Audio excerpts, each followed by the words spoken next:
அதுதான் நம்முடைய கவனம் நாட்டம் எதன் மேல இருக்கணும்? பணம், பொருள், கார், பங்களால கிடையாது. கர்த்தருடைய ஆசீர்வாதத்தில் இருந்துச்சுன்னா கர்த்தருடைய ஆசீர்வாதம் உங்களுக்கு என்னென்ன தேவையோ அதை எல்லாவற்றையும் கொண்டு வந்து கொடுக்கும். நீங்க என்ன முடிவு பண்ண போறீங்க? கார், பணம், பொருள்ல கவனம் செலுத்த போறீங்களா? கர்த்தருடைய ஆசீர்வாதத்திற்காக கவனம் செலுத்த போறீங்க. நம்ம செழிப்பு பற்றி போதிக்கிறோம்.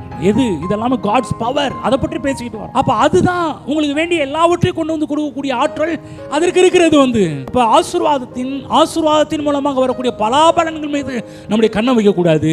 நம்முடைய கண் காட்ஸ் பவர் ஆகிய அந்த பிளெஸிங் என்று சொல்லக்கூடிய ஆசீர்வாதத்தின் மீது கண்களை வைக்க வேண்டும். ஒருவேளை நீங்க பொருட்கள் மீது கண் இருந்துச்சுன்னா பேர் ஆபத்துகள் உண்டாகும். பொருட்கள் மேல கண் இருந்துச்சுன்னா திசை மாறி போகக்கூடிய ஆபத்துகள் உருவாகும். ஃபாதர் ஒரு பாட்டு பண்ணார்ல, பொருட்கள் மேல கண்ணு போச்சுன்னா போச்சையா போச்சையா அபிஷேகம் அவ்வளோதான் அப்படின்லாம் பாடுறாரு இல்லைங்களா? அது மாதிரி தான். அப்போ நம்முடைய கண்களை நம்ம என்ன பேசிட்டு வரோம்?